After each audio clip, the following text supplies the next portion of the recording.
¿Cómo está, Nelson? Un gusto. Le agradezco mucho por el espacio. Un saludo a usted y a su audiencia. Muy bien, ahí está. Ya estamos en vivo y en directo, por si acaso, ¿no? Marcela Arellano, ella es dirigente del Frente de Mujeres Trabajadoras, si no me equivoco. Igual usted me va corrigiendo si tengo que aumentar alguna cosita, para hablar sobre la inconstitucionalidad de la ley humanitaria. ¿Estoy en lo correcto, Marcela? Así es, muchas gracias, agradecemos el espacio. La CEOS, la Confederación Ecuatoriana de Organizaciones Sindicales Libres, y el Frente Unitario de Trabajadores, asimismo como una gran cantidad de sindicatos, considera que la ley de apoyo humanitario, la mal llamada ley de apoyo humanitario, es una ley que presenta una serie de regresiones en derechos, ¿no? A más de un año prácticamente de la implementación de esta ley, lo que observamos es un deterioro en la calidad del empleo. Nosotros consideramos que en lo que corresponde a los artículos 16, 17, 18, 19, 20 y 21, así como en las transitorias de la 1 a la 3, y la normativa, la reglamentación que de ella se desprende, es de carácter inconstitucional, porque ha afectado los derechos y ha afectado la calidad del empleo, fundamentalmente en tres niveles. Uno, se abrió las puertas para los despidos. De acuerdo al compañero Ángel Sánchez, presidente de la CEOS, esta norma ha permitido el despido de alrededor de 1 millón de personas que se ampararon bajo esta norma inconstitucional, ¿no es cierto? Pero además ha provocado la contratación por horas que plantea esta ley, ha provocado disminución de ingresos, pero sobrecarga de trabajo. O sea, en las pocas horas que se contrata a la gente, se ha incrementado la carga laboral, ¿no es cierto? Entonces, no hay una retribución de la sobrecarga de trabajo y de la remuneración. Entonces, hay una baja de la remuneración. Claro. Todos los trabajadores en este momento estamos afectados por la disminución de los ingresos, y eso tiene una afectación directamente en la economía de los ecuatorianos. Marcela, una consultita. ¿Por qué es tan difícil derogar esta ley? Primero, y segundo, si tenía algún tiempo. Yo creo que tenía un tiempo de vigencia esta ley, creo que era 2 años.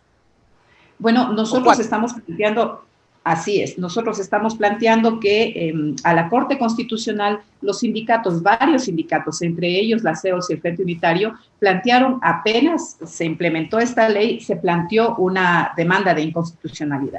Ya estamos cerca de los 2 años y la Corte Constitucional no ha tratado esta ley. Nosotros estamos demandando en este momento, este mes de los trabajadores, que la Corte Constitucional trate esta ley y la derogue por lo que he mencionado, ¿no es cierto? Demandamos al presidente que esto debe ser una prioridad para mejorar la calidad de trabajo de los ecuatorianos, pero también la economía, ¿no? Hay un problema con el tema de la calidad de empleo. Entre menos calidad de empleo, mayor precarización del trabajo, hay menor posibilidad de consumo. Por lo tanto, va a afectarse la producción del país. Entonces, no solamente es un problema de ingresos y de empobrecimiento de la mayor cantidad de población ecuatoriana, sino también, además, hay un problema de afectación a la producción y al consumo ecuatoriano. Claro, eso es algo que, por ejemplo, siempre se lo ha mencionado, pero parecería ser que es incompatible, no se capta, no se entiende, hablando del gobierno. Es decir, que cuanto menos dinero le llegue a la gente, menos va a poder comprar. Es decir, ¿cómo hablamos de reactivación si, por ejemplo, usted o cualquier persona dice, bueno, me voy a poner un emprendimiento, me voy a poner un kiosco de tortillas, por ejemplo? Pero ¿qué hace que se ponga el kiosco si el sueldo promedio del trabajador no es el adecuado? Esa persona no va a poder comprar esa tortilla y se va al relajo todo. Ese concepto, Marcela, no logra entender el gobierno.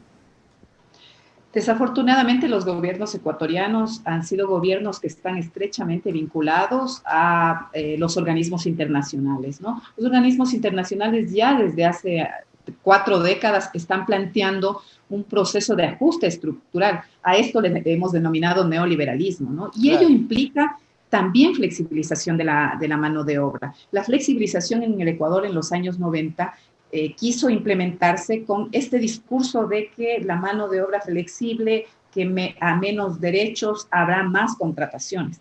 No se ha generado un solo empleo con la flexibilización laboral, sino que además lo que ha ocurrido es se ha provocado empleo precario y este empleo precario finalmente termina afectando a consumo y producción en el mercado ecuatoriano, ¿no? Entonces, creo que el gobierno está obligado, tanto el gobierno como las autoridades que legislan y controlan la normativa constitucional, está obligado a proteger el empleo ecuatoriano, ¿no es cierto? Esa es la única forma de reactivación. La reactivación económica debe ser una reactivación con justicia social y con apego a la normativa internacional del trabajo, ¿no? Eso es lo que estamos demandando. Claro, Marcela, y también un asunto muy fundamental que a veces la gente olvida, que es el asunto emocional, el asunto psicológico, el asunto familiar. Es decir, yo he escuchado a muchas personas, amigos incluso, muy equivocados en sus conceptos de, no, pues si quieres más, trabaja más. Entonces, haz una cosa aquí, haz por allá, haz esto. O sea, la gente se queja. Qué quejambrosa que es la gente. Claro, pero estamos también sacrificando a la familia, estamos sacrificando a los hijos, estamos haciendo que una mamá, que un papá no tenga el tiempo para criar un núcleo familiar. Estamos olvidándonos de esa parte, Marcela, si pretendemos hacer ese tipo de cosas, ¿no? Es un tema humano, como usted lo plantea, ¿no?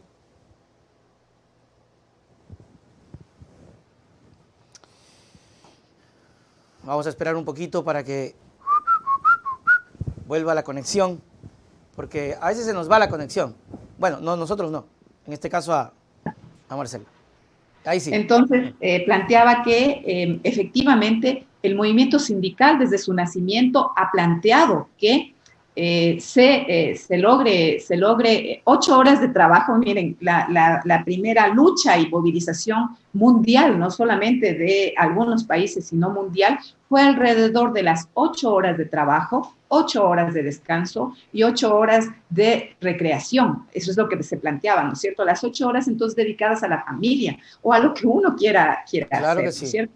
Ahora, esta reivindicación vuelve a ser importante y prioritaria para todos los trabajadores, pero para las mujeres fundamentalmente. Las mujeres no hemos gozado de esta importante conquista de la organización sindical y social. ¿Por qué? Porque nosotros seguimos manteniendo sobre nuestras manos el trabajo en la casa, el trabajo de cuidado, que en el Ecuador representa alrededor de 19 horas. Probablemente con el tema de la pandemia eso se incrementó, ¿sí? Consideramos que las mujeres, en las espaldas de las mujeres, cayeron las responsabilidades de cuidado de los enfermos, de los niños. Las casas nuestras se convirtieron en hospitales, en oficinas, en escuelas, ¿sí? Etcétera. Y ese trabajo lo tenían que hacer fundamentalmente las mujeres, a veces conectadas, ¿no es cierto? Claro. Nos levantábamos muy temprano para asegurar el tema del cuidado de la casa, la cocina, la alimentación, y luego nos conectábamos al trabajo de oficina y regresábamos a acompañar a los hijos en el tema educativo. Entonces, es indispensable que el Estado también genere políticas para la protección del trabajo de cuidado y para la redistribución de este trabajo. Marcela, a ver, yo sé que de pronto fue un evento traumático para todo el mundo el tema de la pandemia y que necesitaban medidas extremas, medidas que fueron aprovechadas de muy mala manera de ciertos empresarios, incluso para votar a gente sin liquidación, etcétera, etcétera, etcétera. Ahora, sobre este asunto, sobre el tema de la pandemia, se supone, por boca del gobierno, que ya estamos reactivados. De hecho, hay una publicidad donde sale el presidente Guillermo Lasso diciendo que la mayor obra que él ha hecho es la vacunación y que hoy vemos un Ecuador reactivo. Entonces, ¿cabe seguir con la ley humanitaria? Ya no, ¿o sí? O sea, esta debería ser una de las discusiones del gobierno central. No es posible que continuemos con una medida extrema que está provocando esta injusticia social, ¿sí? Si es que estamos en un proceso franco ya de reactivación económica, ¿sí? Pero no solamente la eliminación de la ley es necesaria, es necesario que haya protección al empleo, ¿sí? Entonces, un tema es la derogatoria de la ley, por un lado, sobre todo de los artículos que afectan a la justicia social, pero por otro lado es necesario medidas paliativas para asegurar que la economía de las familias se reactive. O sea, ese es el objetivo central en este momento, que haya trabajo digno, que haya protección a las MIPYMES, es en este sector en donde se concentra la mayor cantidad de empleo. Entonces, es necesario que el gobierno procure políticas para el desarrollo de las MIPYMES. Y con empleo precario no se van a desarrollar las MIPYMES. El Frente Unitario de Trabajadores presentó un proyecto de ley en octubre del año pasado, un proyecto de código de ley orgánica del trabajo. En este proyecto de ley orgánica del trabajo se considera, uno, que la norma vuelva a ser pro laboro, que vuelva a proteger a la parte más débil de la relación laboral. ¿Sí? Entonces, ahorita se está discutiendo en las mesas organizadas por el gobierno y el Frente Unitario de Trabajadores este proyecto. Y nosotros las bases demandamos que se discuta sobre todo este proyecto y que se avance en un proceso de legislación que mejore los derechos, que logre recuperación de los derechos perdidos durante estos 40 años de implementación de la flexibilización laboral, pero también, sobre todo, durante este periodo en donde se aprovechó para precarizar el trabajo. ¿Les han hecho caso? ¿Les están escuchando? ¿Ustedes han tenido por lo menos algo de respuesta de algún asambleísta o alguna legislador que diga, bueno, vamos a tomar en cuenta lo que ustedes, principales actores, dicen? Nosotros estamos haciendo el trabajo legislativo, el lobby, con todos los legisladores, presentando, hemos hecho una memoria de este proyecto de Código de Trabajo y además estamos haciendo un proceso de socialización en las bases de la organización social, en el sindicato, pero sobre todo a la población. Este Código de Trabajo intenta proteger sobre todo al trabajo informal. ¿Qué proponen, por ejemplo, Marcela? ¿Qué proponen para ir sabiendo? Un tema para nosotras las mujeres, por ejemplo, está la eliminación de la violencia en el lugar de trabajo.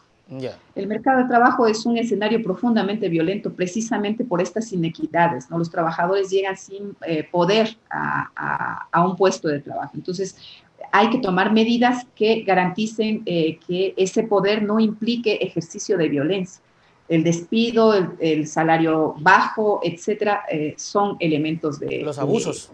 Violencia, ¿no? Los abusos, etcétera, son elementos de violencia. Entonces, un elemento. El segundo elemento es la protección y cuotas para los trabajadores actores que no están en el trabajo. Por ejemplo, los grupos LGBTI, que tradicionalmente han sido excluidos, ¿no es cierto?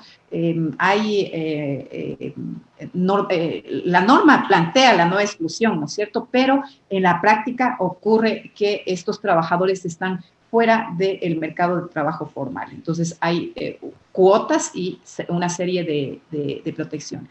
Se plantea el trabajo, por ejemplo, virtual, el trabajo digital, ¿no es cierto?, como uno de los elementos de las plataformas digitales, como uno de los elementos para la formalización de este tipo de trabajo, ¿no? Eso, estabilidad,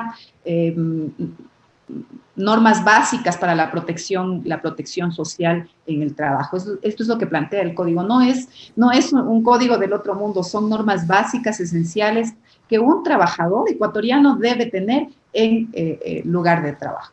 Así es. Yo, bueno, como estábamos conversando en estos minutos, creo que es importante. Ahora creo que el gobierno ya está debatiendo su propio código laboral. Creo que ya están en eso. No sé si los ha llamado a ustedes. El gobierno le está presentando al Frente Unitario de Trabajadores una serie de normas que probablemente están dentro del proyecto de Código de Trabajo que va a presentar el gobierno. Entonces, nosotros estamos argumentando qué implicaría la implementación de estas normas. Nosotros esperamos que el proceso de diálogo derive en una norma que pueda reunir los requisitos tanto de la normativa internacional del trabajo como también de las necesidades de las MIPYMES, de los empleadores. ¿Y hasta ahorita les convence o no? Nosotros la semana pasada tuvimos una reunión de trabajo y realmente es una cosa bastante compleja. Es un planteamiento de extensión de la Ley Orgánica de Apoyo Humanitario. Eso es realmente muy difícil para la organización. Si es que eso ocurre, probablemente estaremos movilizados y en la calle. ¿Sí? Aquí hay una, el gobierno tendrá una reacción social. Aquí hay una pregunta que me parece válida, que casi que a veces no capto a ver las preguntas, estamos en vivo y en directo. Aquí hay una pregunta que me parece válida y de pronto válida para su comentario. El tema de las cuotas. Pedir o exigir una cuota dentro de un campo laboral no debería estar supeditado más allá de la cuota a la capacidad. Al mérito, exactamente, a la capacidad de la persona. Es una pregunta que me parece válida como para comentarla, a ver cuál es su respuesta.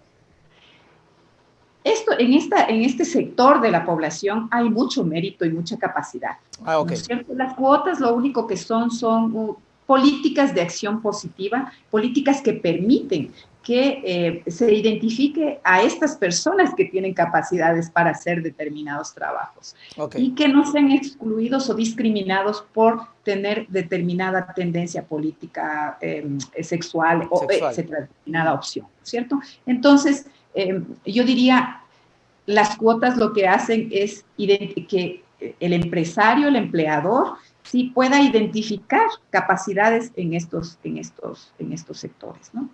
Claro, porque si no pueden hacerse también de la vista gorda, ¿no? Pueden haber mucho prejuicio y decir, tiene tanta capacidad, pero es de esta orientación sexual y váyase por otro lado. Así es. ¿Es casi igual con el tema de las personas con discapacidad? Precisamente, fíjese, ¿no?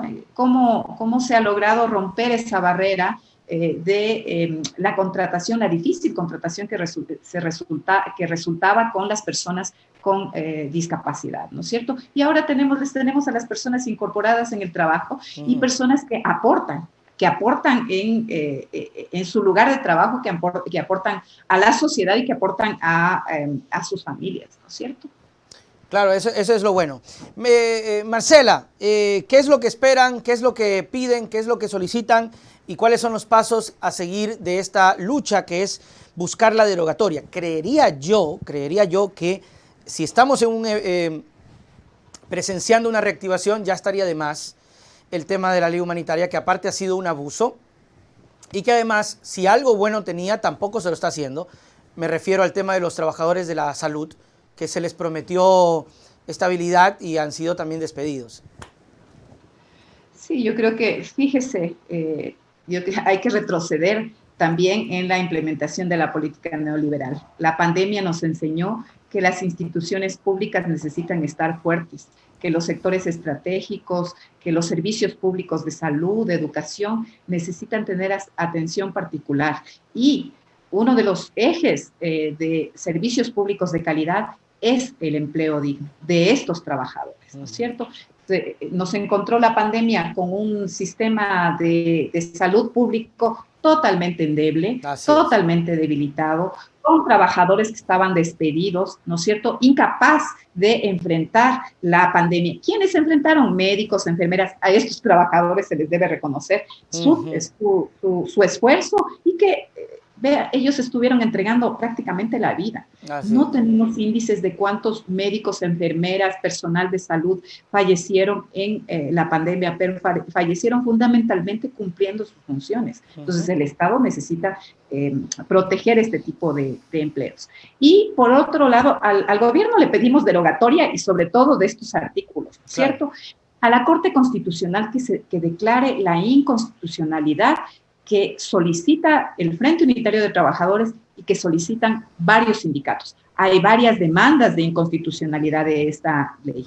Nosotros aspiramos que durante esta semana, estos días, se entreguen varios amicus, varios apoyos de los amigos de las demandas de inconstitucionalidad, sí, precisamente para reactivar el tema en la Corte Constitucional. La Corte ha dejado que pase esto, no que se quede esto ahí, y esto está provocando lesión en los derechos. Muy bien, Marcela Arellano, gracias por estar con nosotros, por darnos luces, por conversar, por debatir, por darnos su criterio. Sus palabras para despedirnos, Marcela. Muchas gracias, Nelson, por el espacio, que sea un éxito su programa, y el diálogo siempre es importante para aclararnos sobre la situación del país. Por supuesto. Gracias, Marcela, y cuando usted necesite alguna oportunidad de hablar, expresar, decir algo, están las puertas abiertas. Chao, chao, Marcela. Muchas gracias, Nelson. Un abrazo. Hasta luego.